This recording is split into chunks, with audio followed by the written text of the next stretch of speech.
Begin transmission. Hello, everybody. It is Chris and Ben here for Outer Rim Transmission. This is episode 174. We have a lot of news to cover this week. I know I promised you guys last week we'd be talking about the Music by John Williams documentary on Disney Plus. Well, guess what? We're going to have to wait another week to talk about that because there's just too much to cram into a whole hour by its own self, because we have news coming to us straight from Brazil at a D23, plus some big rumors about a Star Wars trilogy. So huge news. It's a big week for Star Wars in a time, like Ben, you mentioned, pretty slow time of the year to get something like this. So there's a lot for us too to dive into. Milton, we were hoping he would be on here, but he's going to be in the middle of traveling back from Maryland. So hopefully we'll get the full crew on for next week. And that'll be good too, because then we'll all be able to talk about hopefully the documentary by then. But Ben, how's it going, man?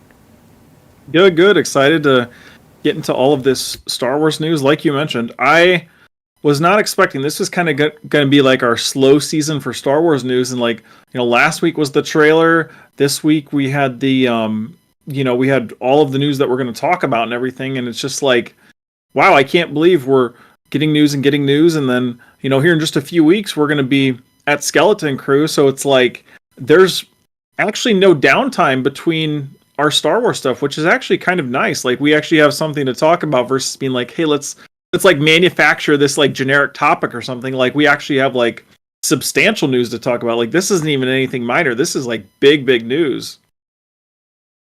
Yeah, there's so much to get into, from stuff at conventions to big reports on some big Hollywood trades. So first of all, I will say I've been having fun for my week in Star Wars.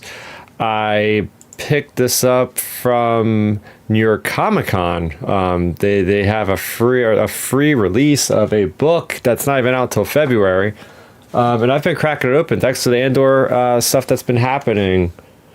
This is Alexander Freed's book one of a trilogy called Reign of the Empire. This one's called The Mask of Fear. Not coming out till February, but what it is this book is essentially a precursor to Andor. We got the three main characters in this book series, this book trilogy, are going to be you got Saw Gerrera, you have Bail Organa, and you have, of course, Mon Mothma. And I've gotten far. I'm like 30 pages in, and these chapters have like Bail, they have Mon, Saw, so they're all separated that way. But this is so good. It's so good. This is basically, fans of Andor, I can already tell you this is going to be a high recommend for me. This is taking place literally weeks after the beginning of the Empire. This is weeks after Revenge of the Sith. Alexander Freed, I've always really enjoyed his writing. He got brought up with the Battlefront Twilight Company book. Then he did the Alphabet Squadron books, and here we go again with him. And he does such a great job of world building. I've never once in any Star Wars book I've read ever heard about the remnants and the aftermath of the little siege of Coruscant they received Revenge of the Sith, because they actually mentioned this. Mon Mothma is talking about how the Coruscant skies had rubble rain down. They're still cleaning up like 3 or 4 weeks later. There's like thousands of casualties. The Separatists weren't trying to attack the core. They were just trying to, get the Chancellor out of there, as the Clone Wars micro series and all that. But I don't know, Ben. I know you've read more legend stories than me, but at least in canon, this is like the first time that we actually get like acknowledgement of, oh yeah, by the way, there was a gigantic battle where like literally millions of ships, and he even explains it like in his writing, where it's like, wait, where are all the torpedoes? Where's everything? Oh yeah, everything like when it entered the atmosphere kind of dissolved, just burned up. So that's why you don't have like huge hulking like chassis of ships and whatnot. So I don't know, I thought that was a really cool detail, something that so far in the first 30 pages stuck out to me as like, oh wow, there's some really cool things that are being said in this book already. Yeah, no, I mean, for me, like, I can't really think of anything in Legends like that personally, and like you said, they haven't really done anything like that in canon, which is cool. Just because like, a lot of times with these big battles, you don't think about like the aftermath of what could take place when you have like a galactic wide battle over the skies of a planet, basically. So that's really cool that they did that because, like I said, I can't think of anything in Legends like that either. So, it's just a totally new concept added into Star Wars, which is really neat, honestly.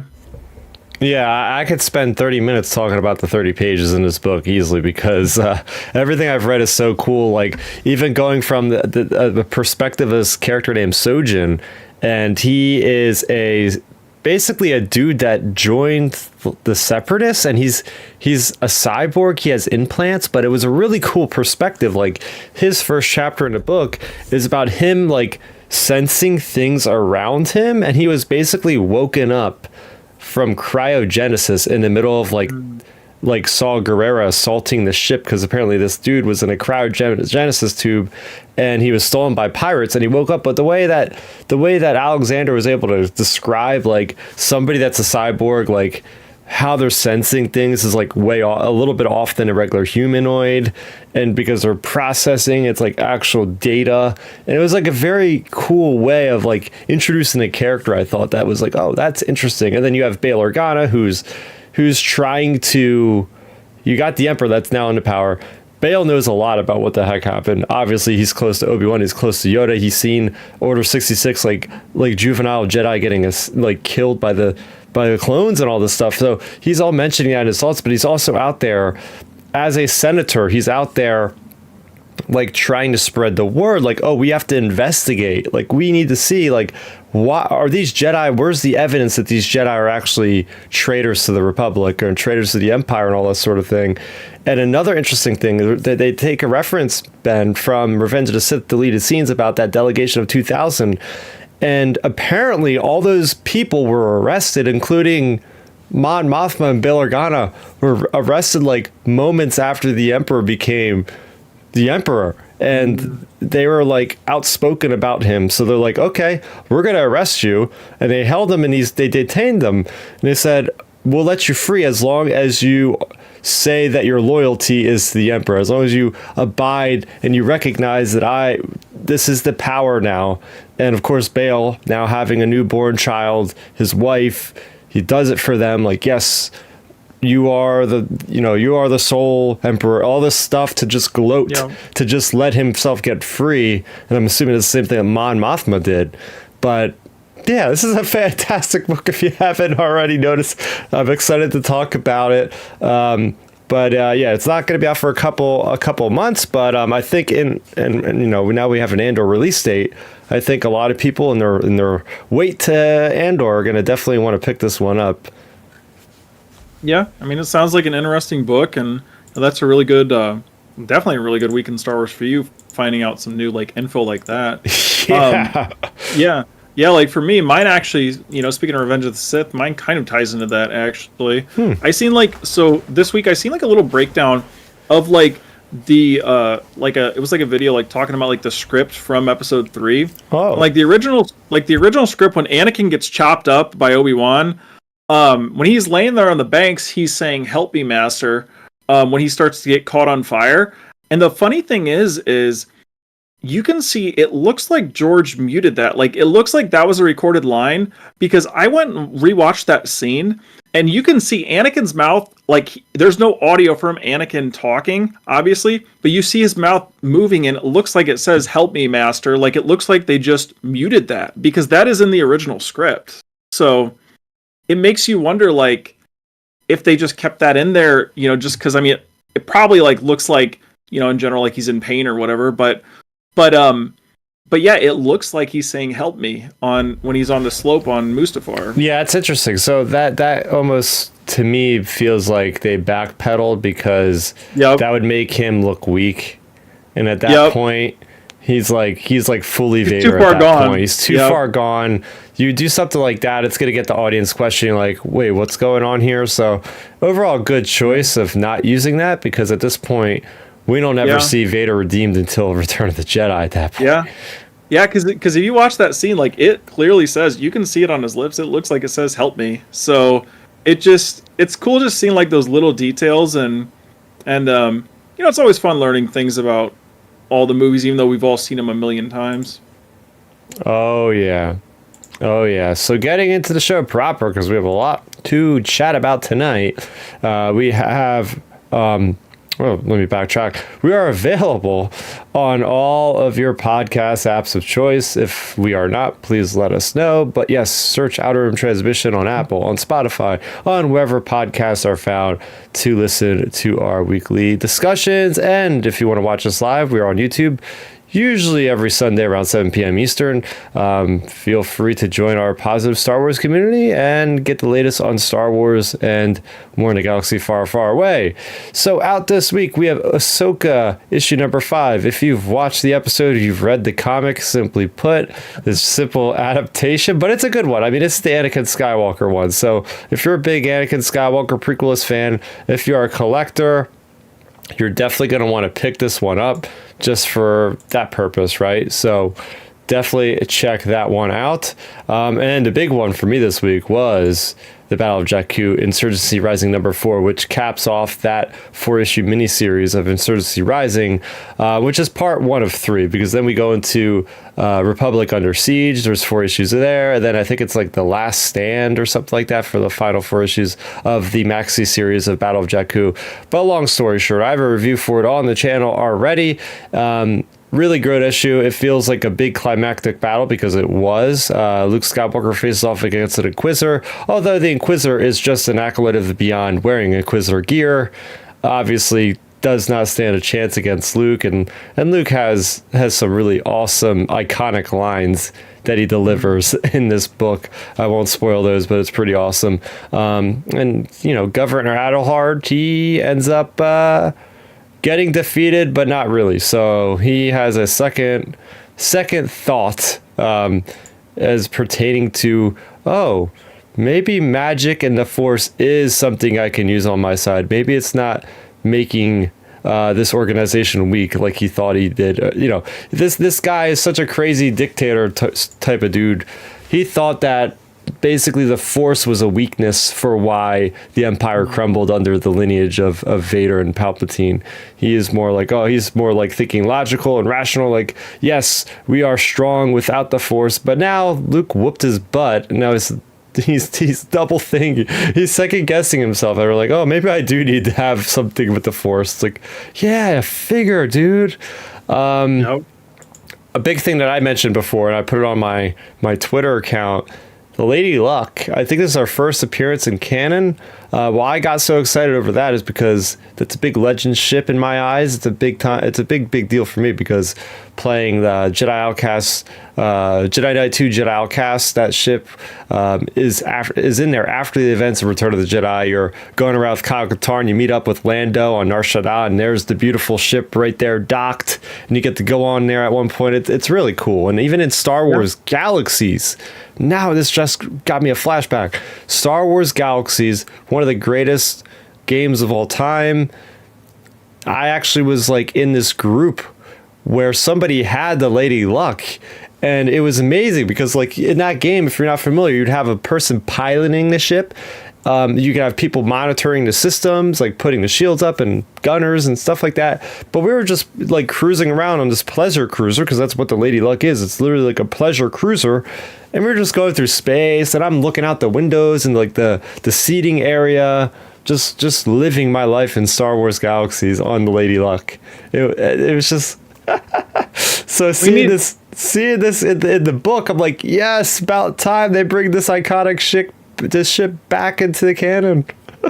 Yeah, look, we talked about it last week with Mara Jade, like slowly incorporate Legends things just naturally. You know, they incorporate it naturally into that story, and like you're just slowly incorporating things. I mean, like you said, it's in Galaxies, it's in like the Jedi games, it's in you know, all the Zahn stuff. Like, you know, just back 6 months ago or whatever, when I was reading all those Zahn books, like in the Thrawn duology, like a quarter of that book or so, or a third of that book, like Lando and, you know, the crew are on the Lady Luck, and he's doing missions on the Lady Luck and stuff. So like, you know, it's like an iconic, like it's not super iconic, but it is a big Legends ship pull. So like, it's cool seeing that get added into canon.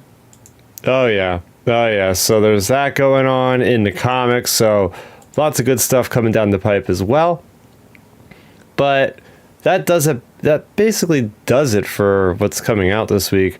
We're going to dive right in. So this was something we didn't even know was really going to have any news because, to my knowledge, Ben, I don't think we've ever really seen any news coming out of a D23 Brazil. I didn't even know a D23 Brazil existed. The closest thing I could say to that is there's a Comic-Con International Brazil, which I know recently they've been getting huge news out of that, like the last year or two. So I guess Disney looked over there and said, oh, we have a potential in South America to really deliver some really good news and stuff like that. And well, I guess that's what they did because they certainly delivered on the news. We got the Andor release date. It's coming out on April 22nd, 2025. What do you think of that, Ben? Yeah, I mean, I think it's good. It's good they gave us a solidified date versus like being in the dark where it's like, oh, when is it? Is it this time, that time, or the other? Which it's also interesting too because like, you know, by the time we wrap up Skeleton Crew, it'll only be a couple months after that to Andor, which is nice. So it's nice that we'll have that right after Skeleton Crew. So it's exciting. Like I said before, I think, you know, I had very low standards after the first season, but basically what we've heard so far about this new season, the way it's structured for one, and then of course some of the cameos we've heard different bits and rumors about.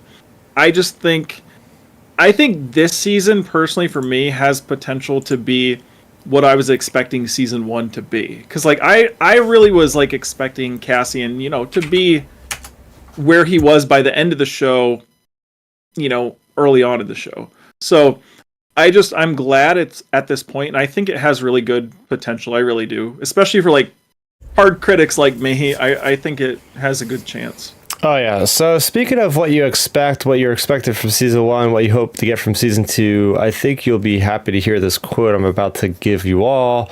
So this comes directly from the source, StarWars.com, and I quote, while season 1 followed a year in Cassian Andor's life set about 5 years before the events of Rogue One, A Star Wars Story, the forthcoming episodes will bridge the remaining gap, covering 4 years told in 3-episode arcs. Andor season 2 follows Cassian as he evolves into a leader for the emerging Rebel Alliance. Cassian may have been reluctant hero before, but the Andor we'll meet next year is fueled by a higher purpose in the fight for freedom against the Empire. So if that wasn't clear enough, we are definitely going to see Andor fighting as a rebel hero next year. That's the description I would want. That's what I was wanting for the first season. So I'm really glad that's the description they're giving us. And like, I really do like they're doing the structure format because it kind of reminds me of like Clone Wars, you know, like little 3-episode arcs and stuff, but it's like it's live action. Yeah, so that basically confirms that we're gonna have 12 episodes. So just like season 1, I can't wait to have a regular series on Disney Plus. That's not 30 minutes or sub 30 minutes and 8 episodes. I'm so tired of that format. Watching things on HBO, House of Dragons, Rings of Power on Amazon Prime. All these other networks are getting it right. Why can't Disney just get it right? So, and they have gotten it right. What do you say? I said it's every streaming service. Yeah. It's just Disney. Disney's the only one that doesn't do it. Like you know, Disney. It's always like 25 to 35-minute episodes for these shows. Yeah. When it's like, you know, every streaming service, like you said, HBO. Look, we're gonna, after we get done with the podcast tonight, we're gonna watch Penguin. That's gonna be an hour long. You know, I've been watching Outer Banks. The second half of the season just came out on Thursday. I've been watching that. Every episode, it's Netflix, of course. Every episode is literally like an hour long on the dot. So, like, it's nice that Andor, you know, at least was longer on its episodes versus what we've gotten before on a lot of these shows. Oh, yeah. Now, another interesting tidbit about this, Ben, is that you look at this poster, Andor, a Star Wars story. What do you think about that tagline coming back, a Star Wars story? Yeah, I thought that was really peculiar. I hadn't even had a chance. I was going to message you that the other day in our group chat because I was like, I don't know. It's, to me, I think it could be, like, you know, the viewership wasn't great on Andor season 1, even though like critics liked it and a lot of people liked the show. The viewership wasn't great at all. So like maybe they're trying to like add that tagline to basically pull in some more people that may have not watched it, where it's like, oh, maybe this is going to be like for maybe more of a say casual person. Maybe they'll be like, oh, this is kind of like that Rogue One. Maybe this is connected to Rogue One somehow. And then they look into it and go, oh, that's the guy who is Cassian. Like I think it's more just like say marketing, because it's connecting it more to Rogue One, and of course it's just as the Star Wars article acknowledged, they're connecting it, building up right up to Rogue One, so it's kind of natural, like they're adding that little tagline to it. So I don't mind it. I think it makes it sound better in marketing versus just like Andor or like exactly. Like I just think it sounds way better, Andor, a Star Wars story, because like for you, Chris, like for example, if you would go to, I don't know, whoever, just some random person on the street and say, hey, do you want to watch Andor? They would be like, what's that? Or do you want to watch Andor, a Star Wars story? They're like, oh, a Star Wars show. Oh, yeah. As far as Andor, it's not really a household name. I mean, it's better chance now than it was before the show came out, but that was always questionable. It's one thing to name your show Obi-Wan, but Andor, or Boba Fett, but Andor, at that point the movie was out for what, 4 years or something like that. So the movie wasn't out that much long. It's not like there's been 45 years of history around this certain character. So that was always questionable and a bit of a risk for me for why they did that. But now it does seem like, okay, we attach Star Wars on the end of it. Maybe we'll get a couple more viewers there for us, because I did not really pay attention to the viewers, but I mean I would be expecting the same thing. I mean I use my mother as kind of like the litmus test for like the mass audiences, and she tapped out after the 3rd episode. So it's like, wait, that's the first time that she's ever just straight up not watched a Star Wars show. She's just like, I don't care for this. I'm like, okay. I could see that. So, but hey, I'm just happy that Disney stuck to their guns and just said, we're going to finish this anyway. So, yeah. I mean, I'm glad they're doing the story. Like, I'm glad they're not just doing what they did to Boba Fett, because like Boba Fett, like you could argue that show should just like, they should have just done another one season just to wrap up his adventure or whatever. So like, I'm glad they're not giving it that treatment, or even arguably, like, I don't like Acolyte, but like you could argue they should have done another season to like wrap the story or whatever. Like Andor, based on viewership, they could have cut that show, like, because its viewership was like bottom 3 for Disney Plus for Star Wars. So it's just like, it's good they're letting them, do the show. And I think the reason why is like, even though the viewership wasn't good, it was liked a lot by the critics. There are a lot of fans that like the show. So I think since it's more just universally liked by people, that's why they're renewing it. Because on the flip side, Acolyte was like not liked by critics, fans, a lot of people. So why continue that show that's not getting great viewership versus like, hey, we'll do Andor, even though it doesn't have awesome viewership, we'll still finish it because all these people like it. Oh yeah.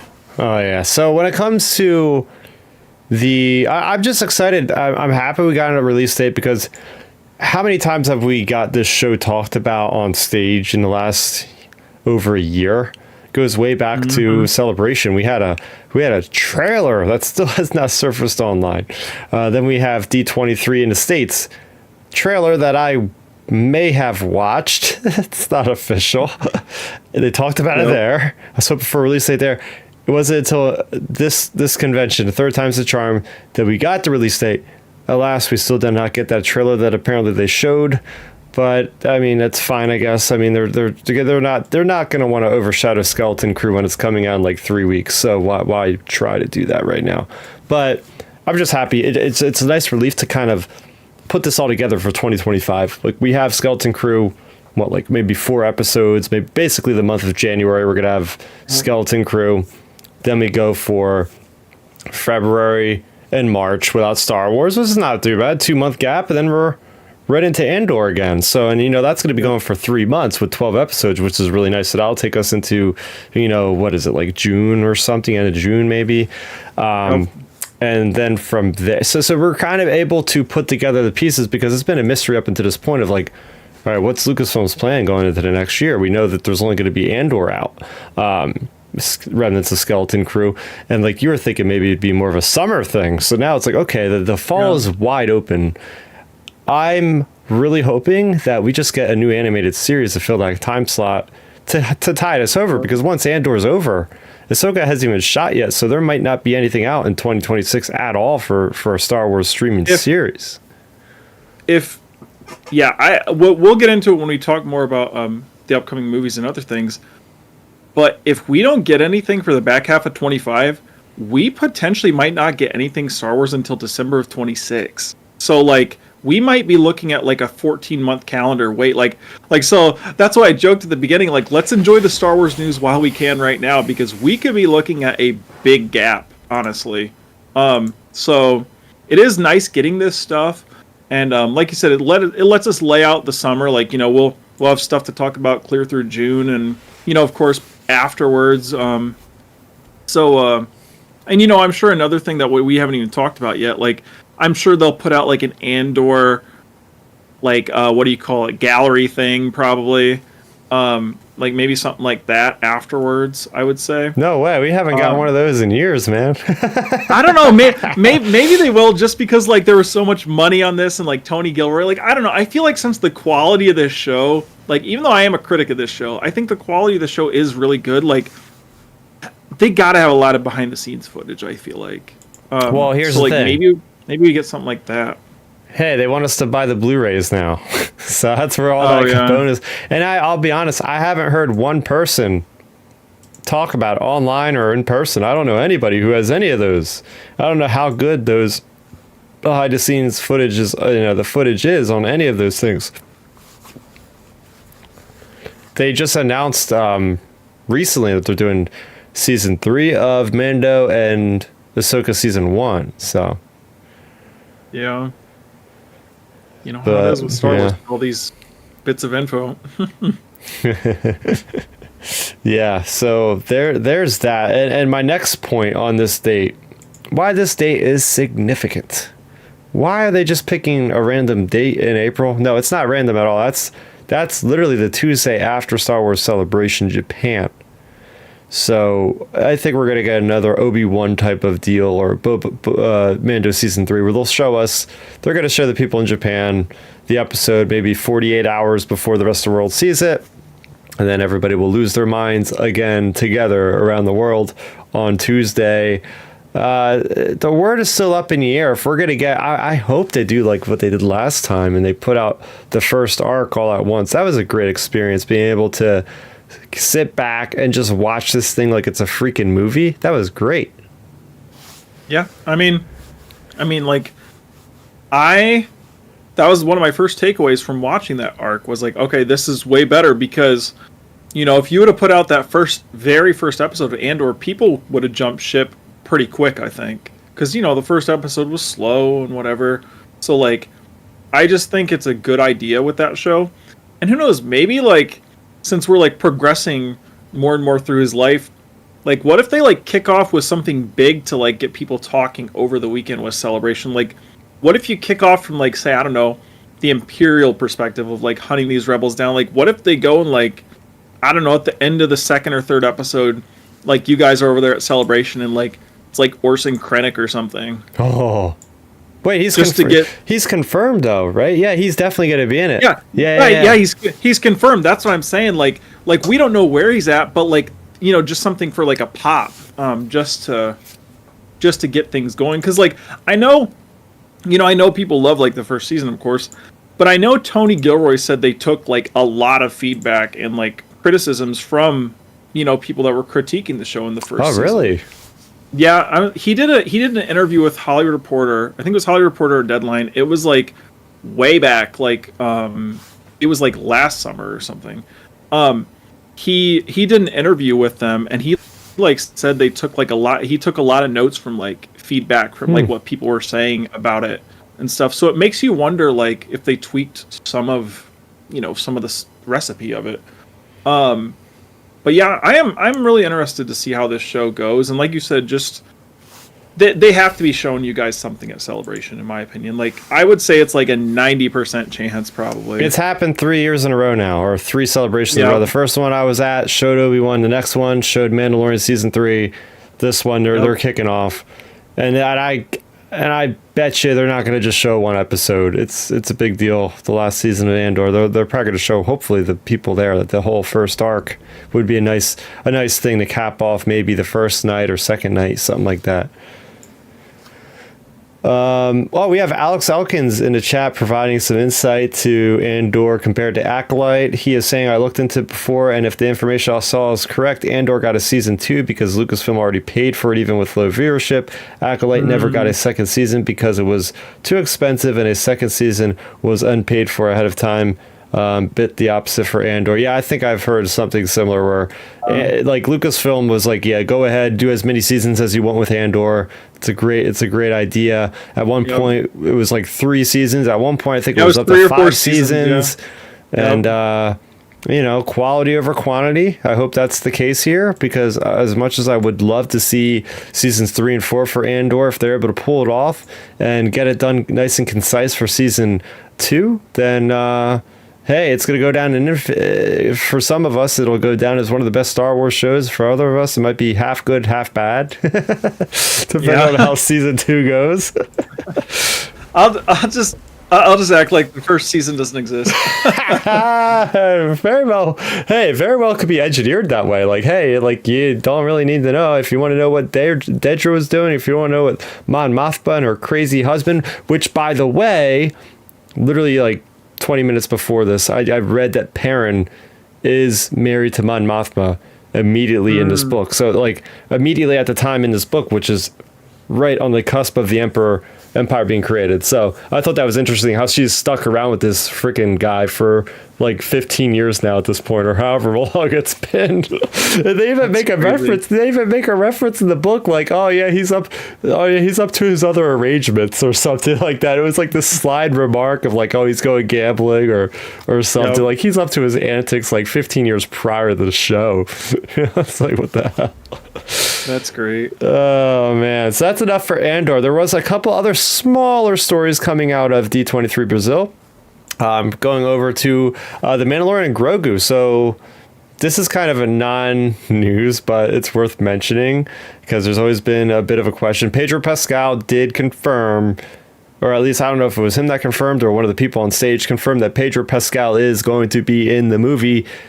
Thank goodness, because you can't get this guy to duck again since it's a movie. I get that you're busy with Fantastic Four and The Last of Us, but this is being filmed in California. Is it that hard to just get over there for a day or two, just do a few scenes if you need to and go? Like it seemed kind of crazy to me, but not only him, but Sigourney Weaver was also confirmed officially for the first time, I think this was. So there you go. Got Alien and Ghostbuster alum there. Like the Mandalorian with I feel like Jon Favreau does a great job of pulling like these cult classic. Well, I don't even know if that's really cult classic. It's pretty mainstream, but like getting these big 80s actors like the guy from Back to the Future and whatnot to like have little parts in Star Wars. So, Well,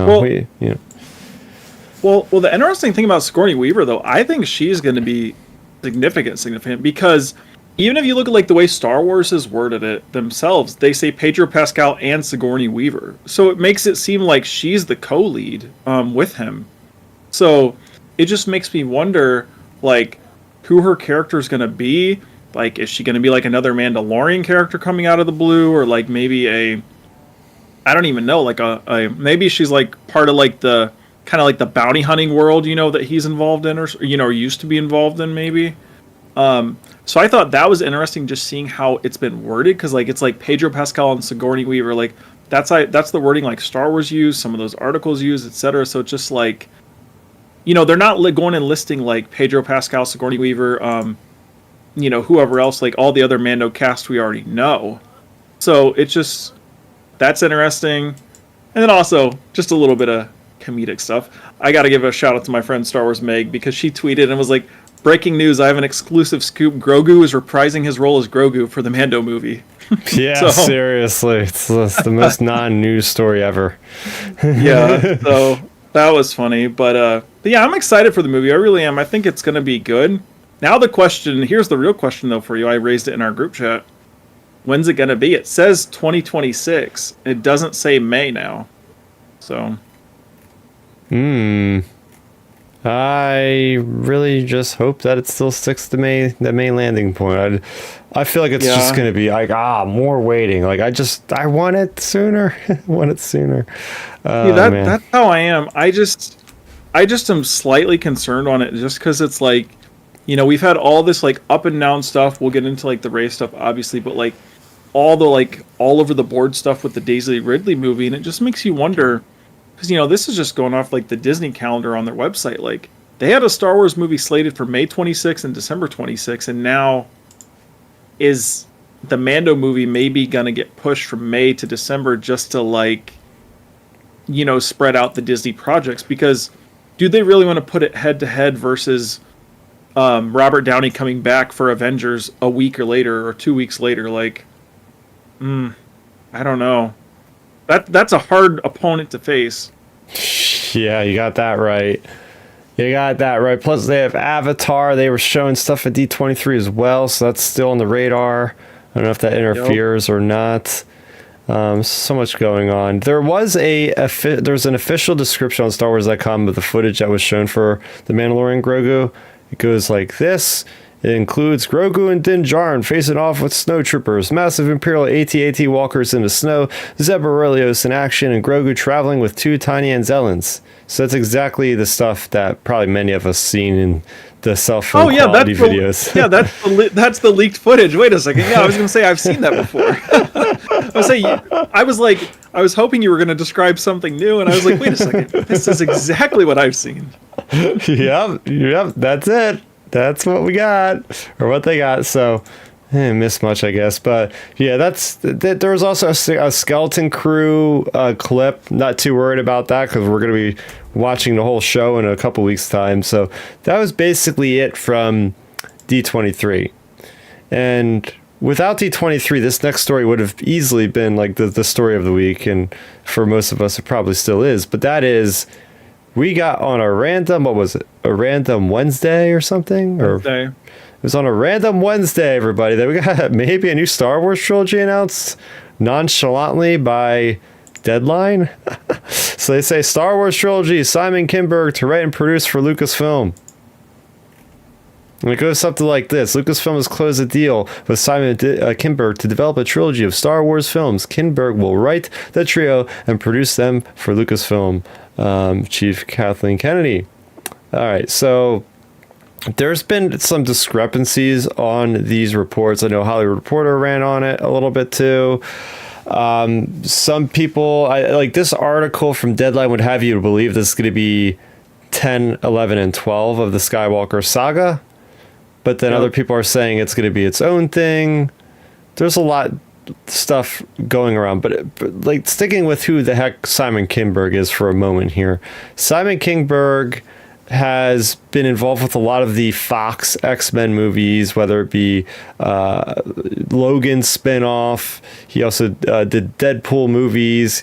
He did stuff like The Martian, Mr. and Mrs. Smith, and he's most known for the Star Wars fans as helping create Episode 7, The Force Awakens, being a consultant on that to some degree. But even more so than that, he was very heavily involved with 2014 Star Wars Rebels. I think it came out in 2014. Star Wars Rebels. So like he was right there with Dave Filoni, like guiding the ship to this brand new era of Star Wars canon, right? That was like the first big thing we got from Disney Star Wars was Star Wars Rebels. So I'm pretty sure he was helping steer the ship for the entirety of the 4 seasons of Star Wars. So for me, if you're asking me my initial reaction to this, I can say I'm positive on this. First of all, I like Simon Kinberg. I think this guy really knows Star Wars in and out for being around Dave Filoni as long as he was with Rebels. I think even at one point, don't quote me on this, but I think he was maybe helping develop the Boba Fett film with Josh Trank was on or something like that. Yep. So he's already been... Also Deadpool. Yeah, Deadpool, yeah. Yeah, so I like this guy. I think he's going to do really well. Now, some of you will be like, oh, he's not the best director. I can literally tell you that as well. I've seen the movie he directed for the X-Men, the one with Jean Grey, and it was, it was not a good movie. But that's okay. You get a different director in there, and I would imagine he was the one that was in charge of writing a lot of Rebels, so he understands that from that perspective. And to help produce, I think that's going to be good for him to give his insights to the crew and the cast and whatnot. So, what are your thoughts on Simon Kinberg maybe doing a new Star Wars trilogy? Yeah, I mean, I think it's a really good sign. I think, like you said, I think he knows Star Wars well. Yeah, we don't need. Yeah, just keep him out of the director's chair. But but as a creative, like, he's helped with Rebels. He's been on all those other big projects like Deadpool, and I think he was also involved with Logan a little bit as well. So like he's had big franchise properties before, and of course, like you said, Force Awakens.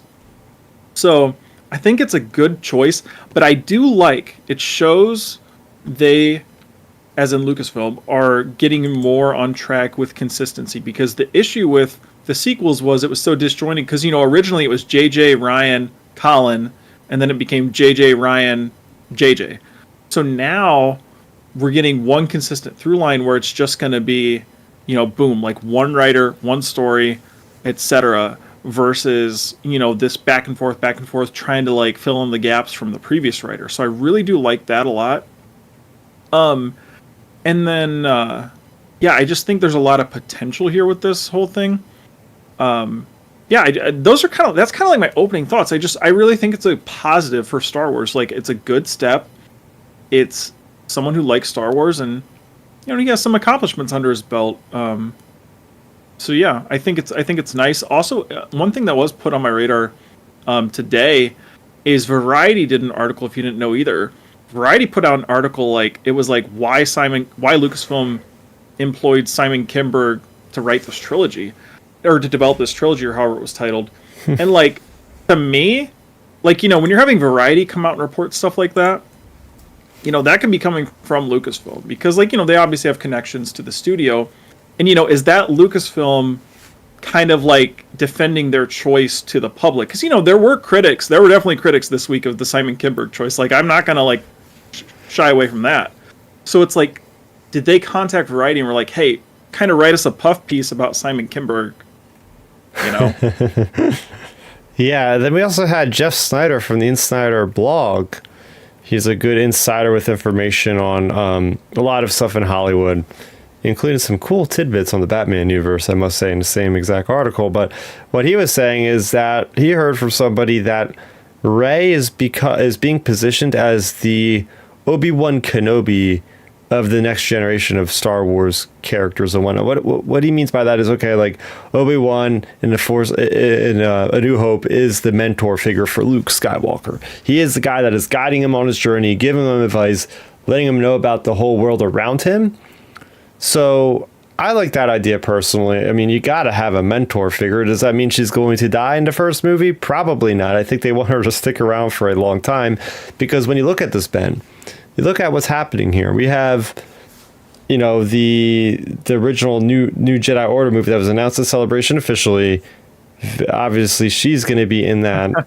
But then you have this new trilogy of movies that she might be in that as well. It's very nebulous on the details of what the plot could even be. There's really no description. They're saying it could be part. It's seeming like it's going to be part of like the sequel trilogy era, and that era after Return of the Jedi. It's not a prequel movie by any means, but does it technically continue the Skywalker saga? If it's 12, 11, 10, 11, 12, is it going to bank on, the Skywalker lineage, or from the Rey's perspective of the legacy of Luke, or is it going to do its own things with its own characters? It's very curious about what that's all happening. But yeah, that's a report from Insider, is she will be propped up as the Obi-Wan mentor, which makes sense. I mean, they built a lot of her character, obviously, for us to really appreciate her, as well as like respect her as a wizened Jedi master by that point, hopefully. Well, here's the interesting thing about that. It's nice that we're getting these reports from Jeff, because he's been really good on his stuff the last few years. And he doesn't specifically say it's Obi-Wan from A New Hope, though. Like, what if this is Obi-Wan from the prequels, where it's Obi-Wan guiding Anakin through 1, 2, and 3? Like, maybe Rey is like the prequel Obi-Wan, like, a young Jedi Master. Like, I'm thinking more along that lines, maybe, because like they're not gonna kill off Daisy Ridley when she's our age. She's 30, so like, or however old. Like, I think you're gonna go in that direction. The interesting point about all this stuff, though, is like the consistent thing when it comes to Rey, or when it comes to the Rey character over the past few years, ever since we've been hearing about Daisy Ridley in these movies, was, this is all coming from like Jeff and other Star Wars reporters, is like, you got Rey being a master, and then you got some form of apprentices. Like, the original rumors from the Rey movie, it was like Rey, and then it was a boy and a girl apprentice. And now we got this Rey potentially being the Obi-Wan rumor. So it's like, that's the consistent through line for all of this Daisy Ridley stuff, is like, she is going to be the mentor to some younger characters, which I think could be nice, because then it could, you could pass the baton a little bit. You could, expand your character base. I like that idea. I think it has potential. And yeah, like, I like the whole idea, what we're getting from this whole trilogy. And again, it just kind of makes you wonder too, if like, could this be like an announcement that we get at Celebration this year? Because, we obviously didn't get it at D23. And I know one interesting thing, Variety did point out in their article that this trilogy might be a light year away. So whatever that means. So I just, I don't know when it's coming, but I'm just interested because, like, I know this may be an unpopular opinion. I admit I got the idea from Josh from Den of Nerds. I heard him talking about it on his stream the other day. But like, he was talking about like, Star Wars works best as like a trilogy in terms of its movies, because like, think about it, like, Rogue One was really good, but it's so isolated, and like Solo had its issues. So it's like, why not just make a Rey trilogy, make a a Rey mentored New Jedi Order trilogy? Why not make even like the Mando stuff coming up, a Mando trilogy? Like, Star Wars works so good because, like, a trilogy is real formulaic. It's like, the intro, the negative stuff, and then the heroes redeeming themselves or whatever. Like I think there's a lot of potential. I do like what we're hearing though from this Rey stuff initially. I really do. Oh yeah, I mean, it's a great idea to have a through line character, right? Like, they could have, think about this. If this movie is, let's say, 20, well, we know New Jedi Order is 15 years in the future for sure. That was announced. But what if this movie is like 30 years in advance, and there's no other character that we know of, but Rey is the one character that threads and toes the line between sequels, between original trilogy. She's the one there, but everything else is new. So you got to have at least like one character that the audience goes, oh yeah, I remember that girl. She was from that Force Awakens movie like a decade ago. It's like, cool. Yep. I'm gonna go check that out. Like, it's got that audience appeal where, okay, this is Star Wars right away. It might look a little different, but I know that character. That's that Rey character. So, I've obviously walking all around the Disney parks and everything else. It makes perfect sense from a marketing standpoint as well as a story standpoint, as one of the most memorable characters from that whole thing. Oh yeah, for sure. And it's nice to see that they are, it's most likely going in the Daisy Ridley direction like this, because, if we want to like go deep into the weed rumor mill for just a second here, Jeff Snyder, a couple years ago, when this the Rey Jedi Order movie was getting talked about, when they started shuffling the writers all around, because we had, we've gone through a couple writers on that movie by now.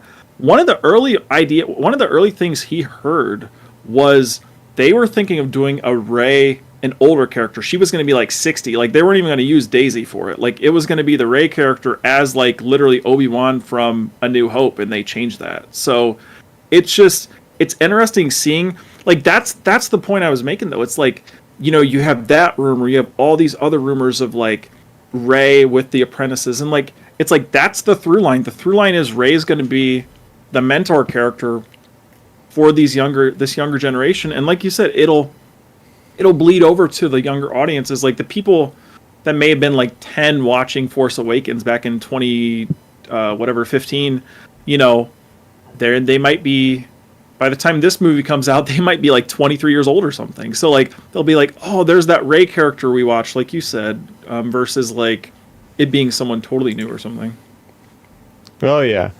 Now, I will admit, I'll be the first to say when this news broke, I wasn't all that excited. I mean, look at the things that have recently been happening at Lucasfilm, right? Like it's these movies that were running and they just kind of collapse. And there's a whole laundry list of movies that got announced, didn't come out. And some of them officially by Lucasfilm on StarWars.com. Some of them just like by the trades get reported on. You just think, okay, those guys are really good reputation. They have a good reputation. I'm looking forward to it. So as much as we're sitting here talking about like, hey, this is cool, Rey's going to be a central character, all this sort of thing, I'm not going to hold my breath anymore when it comes to these announcements, because we've just been burned too many times. And like, what's to say next week there's another movie? There's it fell through, because between the series 2 with Acolyte, season 2 getting axed, and everything else with, it's just, there's no certainty anymore. No certainty. I felt that apprehension as well, and even my friend Alex, who was in the chat earlier, he had that same feeling as you did.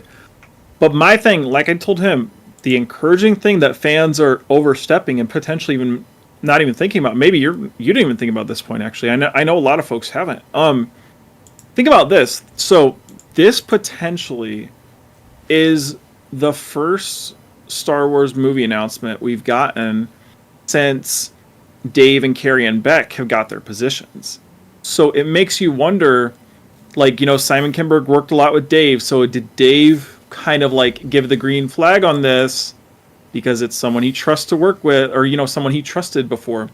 And like, to me, I'm going to kind of like try to like, even though Lucasfilm has been very bad on their consistency level, but I feel like it's kind of almost a clean slate from this point forward, because, I've talked about it before, but we'll start to see like the effects of what Dave and Carrie Beck are doing, from basically the Mandalorian movie forward is basically what we'll see. And like, to me, maybe this is like the first step toward that, because like, this is the first thing we've really gotten, because like, with the Patty Jenkins situation, that was before Dave had and Carrie had their positions, and like, all these other movies, like the just any of these things, like they were before Dave and Carrie had their position. So it makes me wonder if this could be like the first kind of like official project in development with their leadership.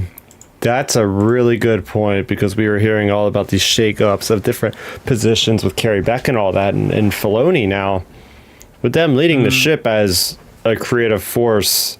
This is something we've wanted for a long time.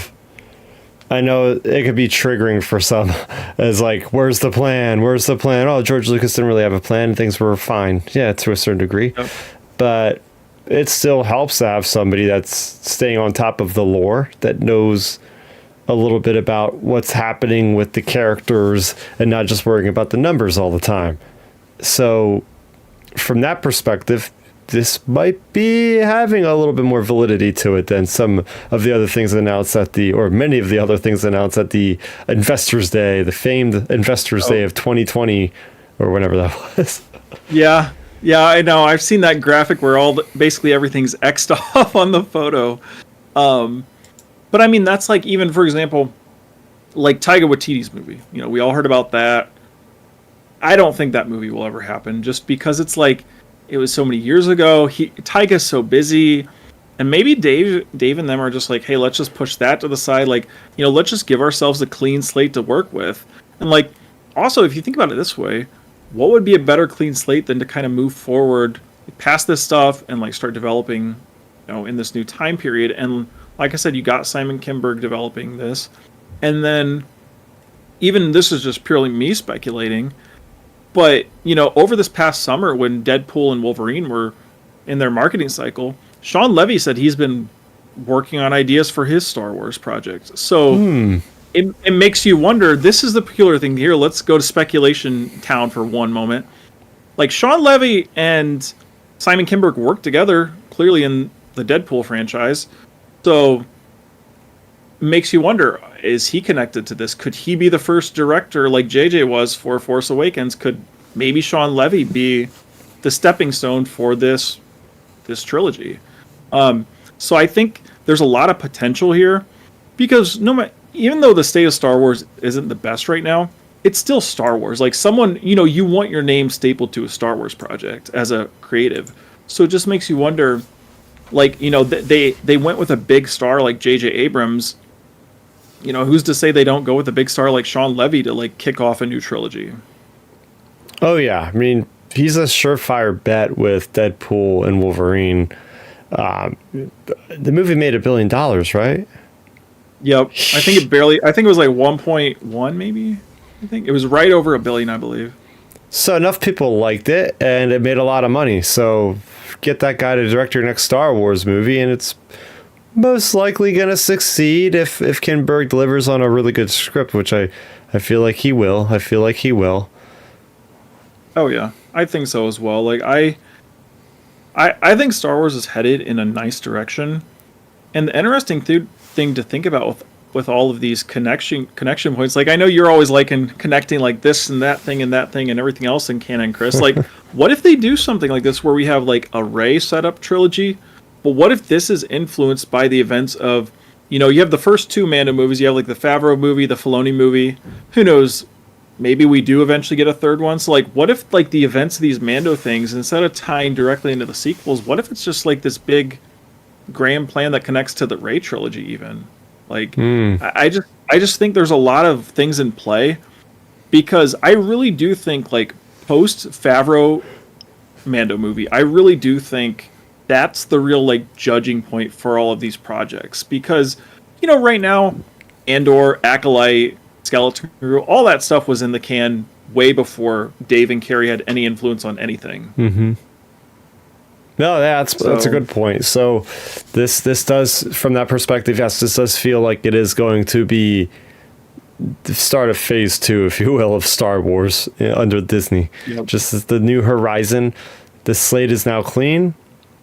All right, what can we learn from the past? How can we move past it? How can we be better at storytellers and as a business, Oh, for sure. Well, here's something else to think about with this, like, kind of maybe more in a little fun point as we're, like, wrapping up this story. What would, let's say this does happen. Or let's say all 4 of those movies happen. The Jedi Order movie plus a trilogy. Like, what would you like to see?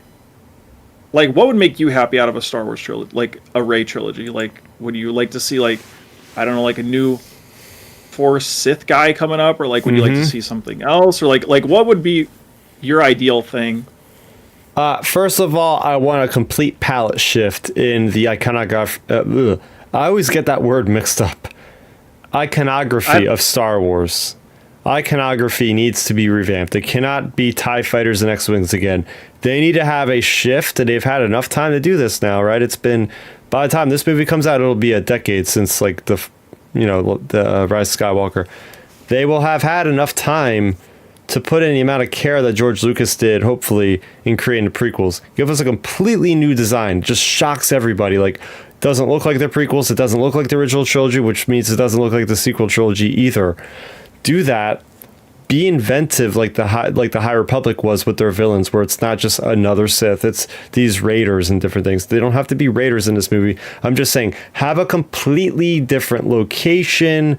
Jedi can still look like Jedi. That's always fine. You need to have Jedi look the same. Yeah. But the environments, the vehicles, the ships, I want everything to be mind-blowing. I want to go into the theater when I see the trailer for the first time and be like, oh my gosh, this is new Star Wars. I want to hear myself saying that. This is new Star Wars that I have not even thought about seeing before.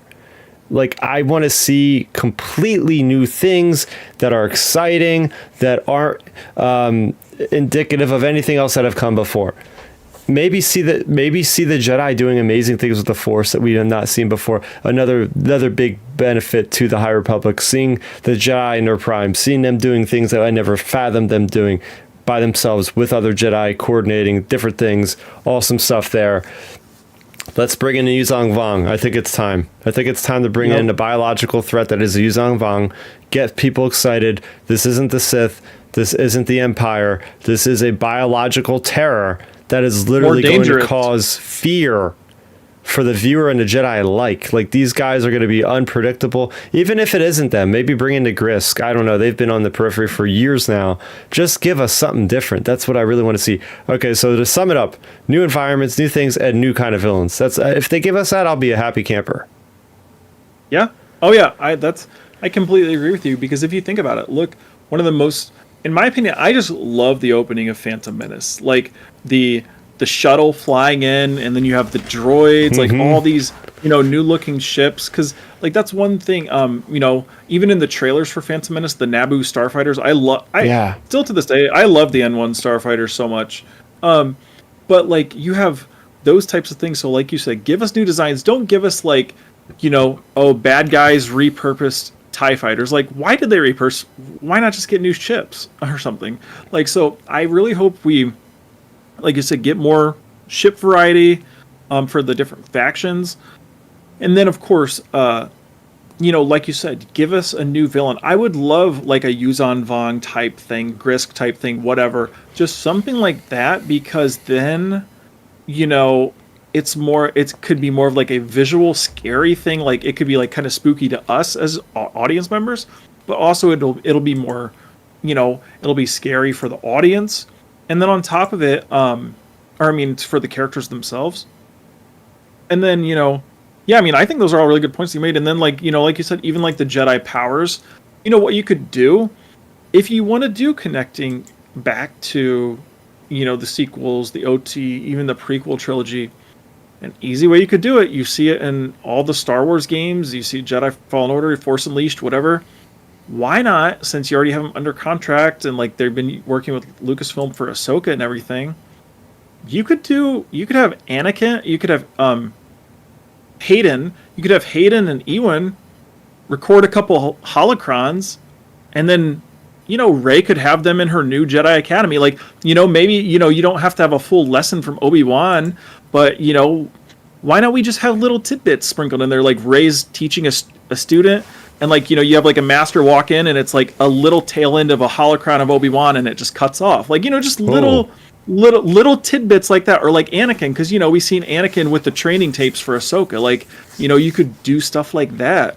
Like you could, and you have these prequel actors available. Even Sam Jackson. Like, why not get how epic would it be to see like a little holocron of Mace Windu like training younglings or something?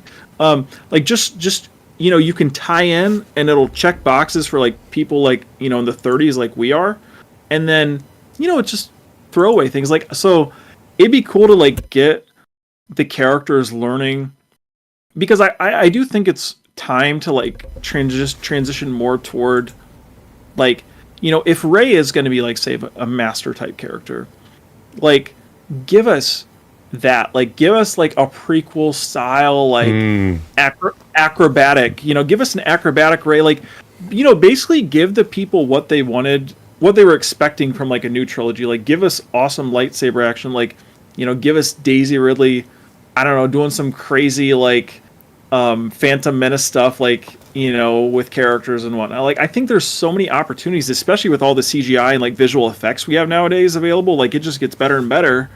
So like, give us some new powers, give us some new things. I know what I want. Yeah, I want John Boyega back in there again. I want him to be a full-fledged Jedi Knight. Him and Rey going on an adventure together with like a couple Padawans or something. Like, see them out in the world. I think that's another big thing that we need to see. And that's what another thing I love about the High Republic. I keep saying it because they do it so well. Getting Jedi to do what Jedi should be doing, not just sitting around debating things in a freaking ivory tower. Like, have them go into worlds helping people. Have them being out in the public eye, making a name for Jedi again. I'm reading this darn book here.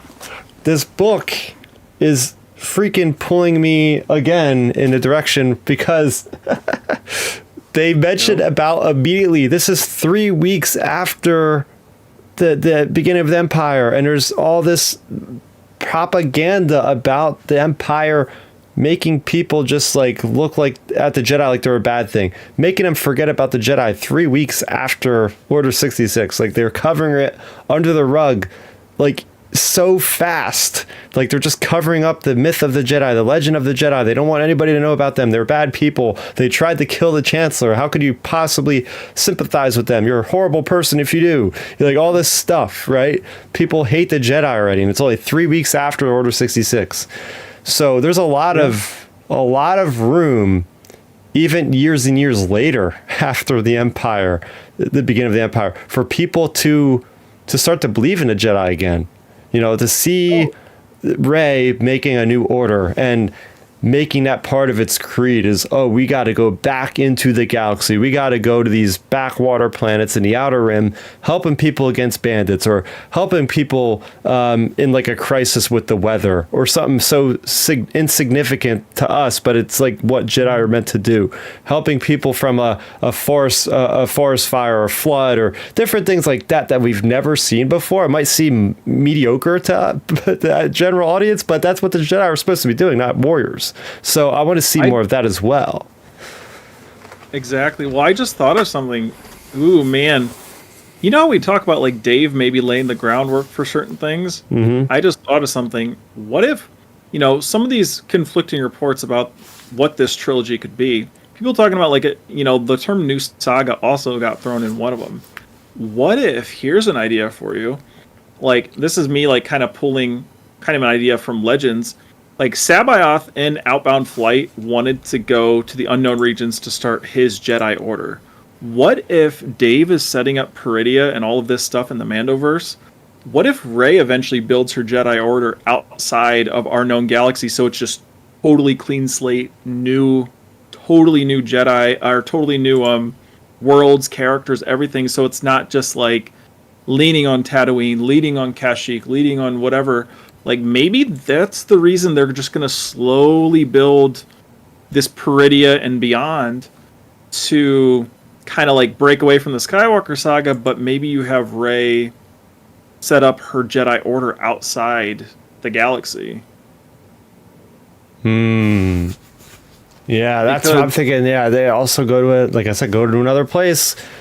That includes going to a new galaxy too. Going somewhere far from Coruscant, going somewhere far from Chandrila and these other locations at Corellia. Let's get a bit away from that. Let's see planets that look more like Felucia and less like Corellia and Coruscant. You know, things that have just crazy organic life like we see in Avatar or something. Like stuff that just is like, oh, that's alien. It's not just a desert planet. This is a totally alien looking place. Yeah, well, here's something else to throw out there for you as well. You talk about John Boyega.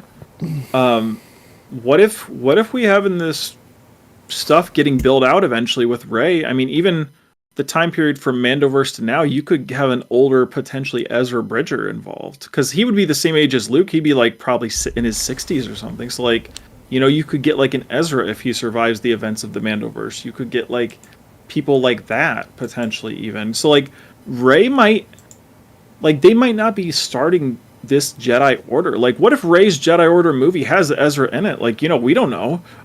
So like, maybe they have more of a base than just Rey saying, "Hey, I want to start a new Jedi Order." You know, maybe it's more of her and like, you know, 2 or 3 other Force users that are already out there. Yeah, that's definitely something. That would be really cool, bringing Ezra Bridger back, aging him up a little bit, having a different actor play him, I guess, at that point, because he'd be way too freaking old to have Amon Esfandi playing him.